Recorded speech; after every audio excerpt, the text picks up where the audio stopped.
Hello mga kabibig! Welcome back sa ating bagong YouTube channel. Ito ang pinakamaingay na YouTuber sa balat ng YouTube. Ako si Kabibig, maglabak-labak na tao with evidence. Yes, tagumpay mga kabibig. Yes, kung makikita ito ni Pangulong Rodrigo Roa Duterte, I'm sure tumatalon ito sa tuwa mga kabibig. Grabe! Sa bagong senatorial survey, malapit ng eleksyon, ilang araw na lang. Kaya bumubulusok ang PDP laban, pasok sa top 12 ang PDP laban mga kabibig. Congratulations sa ating lahat. Nagbunga lahat ng ating paghihirap, pag-iendorso, pagpupromote ng PDP laban mga kabibig. Kasi sa latest survey, ito na kabibig, i-share ko sa inyo mga kabibig ha. The University of Mindanao Institute of Popular Opinion conducted a political survey from April 9 to 25. So mahabang araw ang kanilang pag-conduct ng survey through stratified sampling for running senators for the May 2025 election. The survey was conducted among the 3 districts in Davao City with a sample size of 1,200 respondents. Sa Mindanao lang ito ha. Ito ang boses ng Mindanao. Naku po, kabahan na si Bongbong Marcos to kabibig. Oo, kabibig, baka sabihin na naman ni Claire Castro na fake news yan. Hindi yan daw magsisimbolo ng 100 million ng mga Pilipino, yung survey na ito na top 10 pasok ang PDP laban. Naku, Auntie Claire, kailangan mo talagang harapin ang katotohanan na ang PDP laban ay talagang hindi mo na mapapantayan, hindi mo na ma-stop kasi pasok na pasok ang top 10, ang PDP laban sa top 12 mga kabibig. So heto na, i-share ko sa inyo, I'm sure excited na kayo, kung sino ba ang top 12. Nako. Eto na kabibig. Share natin kabibig ha. Mindanao Times 2025 Senatorial Elections Survey. Source, University of Mindanao Institute of Popular Opinion through stratified sampling. Okay. Bongo, 63.54. Number 1 si Bongo. Number 2, Bato de la Rosa, may 63.37. Taas, sobra, 50% up. Jimmy Bundok, number 3, 43.11%. Rodante Marcoleta, number 4. Sabi nga huwag kalimutan ang best friend ni Pangulong Rodrigo Roa Duterte, si Rodante Marcoleta. Number 5, Philip Ipi Salvador, 42.36%. Number 6, Pastor Apollo Kibuloy, 40.78%. Number 7, JV Hinlo, 40.12%. Number 8, Dr. Richard Mata, 39.95%. Number 9, Raul Lambino, 39.04%. Number 10, Attorney Vic Rodriguez, 35.80%. Number 11, Willie Revillame. Sa Mindanao to ha. So posibleng mananalo si Willie Revillame sa pagkasenador. Malakas si Willie Revillame sa Mindanao. Merong 7.39%. Naku. From ang pinakala si Attorney Vic Rodriguez sa 35.80. Yung sumunod mga kabibig, si Willie Revillame, 7.39%. Grabe. From 35 down to 7.39%. Erwin Tulfo, number 12, 5.32%. Ang respondents dito ay 1,200 respondents mga kabibig. 'Di ba? So talagang walang alyansa ni Bongbong si Erwin Tulfo lang nakapasok sa alyansa. Anong nangyari? Oy, ito ang totoong boses ng sambayanang Pilipino sa Mindanao. Ano na yan? Sub-Saharan Mindanao, sinampal ang alyansa ni BBM. Nako, mag-aalboroto na naman si BBM. Baka later ang bukas, ang Mindanao naman ay magkaroon ng 20 pesos per kilo na bigas. Sa Visayas, parang delikado ang PDP. Hindi delikado ang PDPO Delikado ang alyansa, kaya minadali ang kanilang plano na pababain ang presyo ng bigas from 33 pesos na NFA rice bababa to 20 pesos. yung ano, yung 13 pesos subsidized yan ng gobyerno. Ganon kagaling ang gobyerno ha. Sa panahon ng kampanya, approve yan ng COMELEC ha. Approve po ng COMELEC ang ginagawa ng gobyerno. Approve po ng COMELEC itong pagbaba ng presyo ng bigas from 33 to 20. Wow, galing. Galing talaga, no? Believe na believe ako sa COMELEC. Oh, oo, di ba kabibig? Eto kabibig ha, sasampalin sila ni VP Sara sa kanilang ambisyon na manalo. Oh. Ito lang talaga ang magsasampal. Ito talaga ang makapag-stop sa 20 pesos kilo na bigas. Let's listen mga kabibig. Tatlong taon na campaign promise o pangako sa eleksyon, ibibigay ngayon. Pero ibibigay lang sa Visayas. Hindi natin tinitingnan kung ano ba yung mga pangako niya noon. Tumakbo siya noon, may pangako siya. Binigay ba niya? Diba? 20 pesos ang kilo ng bigas. Alam nyo, itong drama ni BBM, si BP Sara lang talaga ang sisira sa kanilang drama. Oo, malakas ang boses ni VP Sara eh.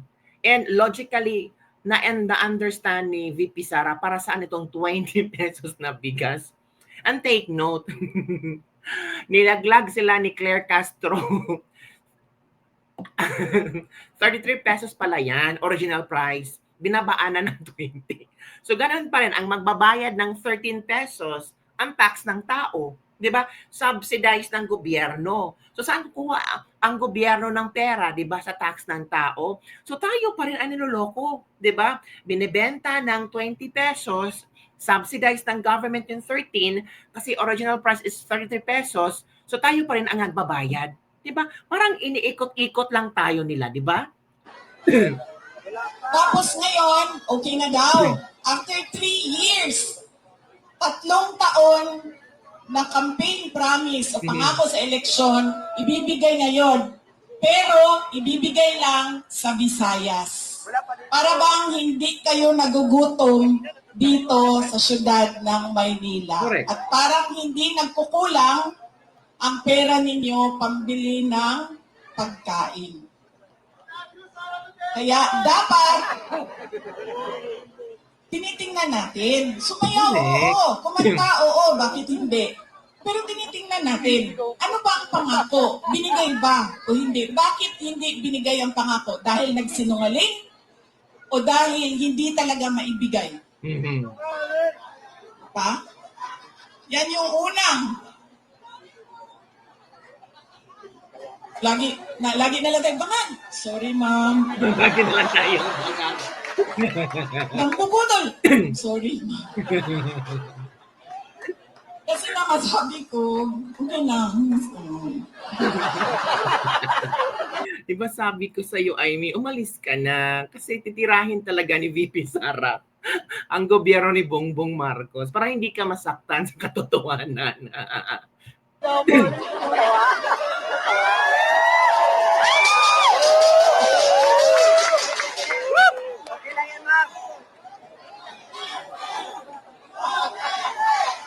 Tama lang yan, sa puso mo lang yan. Alam nyo, yung bangag na yan, Bangag na yan.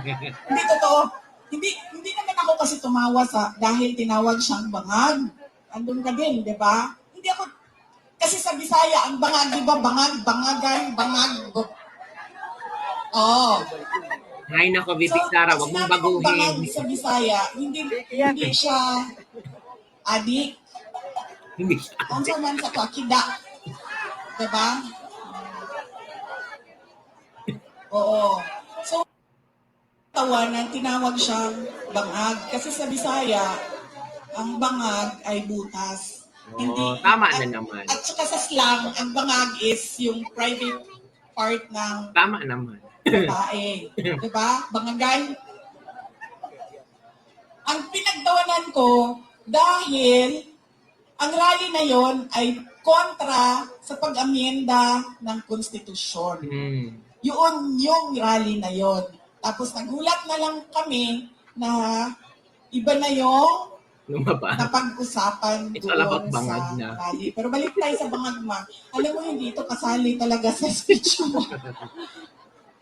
Sinabi sa akin ng partner ng uncle ko na noong hindi pa siya Pangulo, nung senador pa lang siya, ay bumisita sila sa bahay at inalok talaga sila ng droga. Oh. Humindi yung wala naman ako sinabi na pangalan. Oo naman. O talaga. Alam nyo, may malaki bang tulungan ang Maynila para sa ating lahat? Si VP.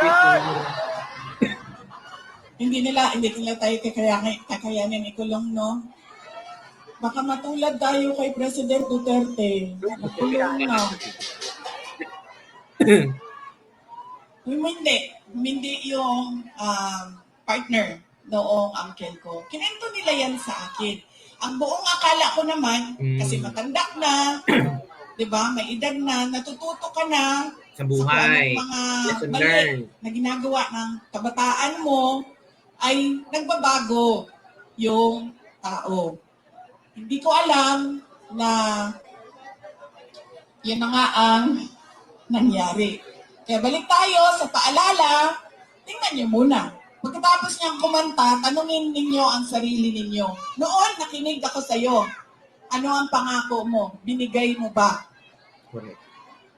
Kaya dapat pinag-iisipan natin kung iboboto natin o hindi yung tao. So yun kabibig ha, yun ang paalala ni VP Sara. Diba? So wag yung kalimutan mga kabibig itong nako. Parang ang saya-saya ni Pangulong Rodrigo Roa Duterte nito. Top 12 pasok ang PDP laban. Sino bang hindi maging happy? Diba? So wag yung kalimutan ng PDP laban, Bongo Bato, Jimmy Bundok, Rodante Marcoleta, Philip Salvador, Apollo Kibuloy, JV Hinlo, Richard Mata, Raul Lambino, Attorney Vic Rodriguez. Hanggang 10 lang. Hanggang 10 lang. Wag yung paabutin ng 12. 10 lang kasi ang gusto ng Pangulong Rodrigo Roa Duterte. Pero yung pang-11, pang-12, kayo na ang bahala mga kabibig kung sino ang isusulat nyo. Kaya huwag nyo talagang markahan yan ng blanco kasi posibleng may hokos, mekos, pokos yan. Sabi ng ilan, leave the blank. Dapat talaga 12. So, after ng PDP laban, tingnan yung mga pangalan dyan, ilistan nyo, mag-add kayo ng 2. Depende na sa inyo kung sino ang i-add nyo. Ha?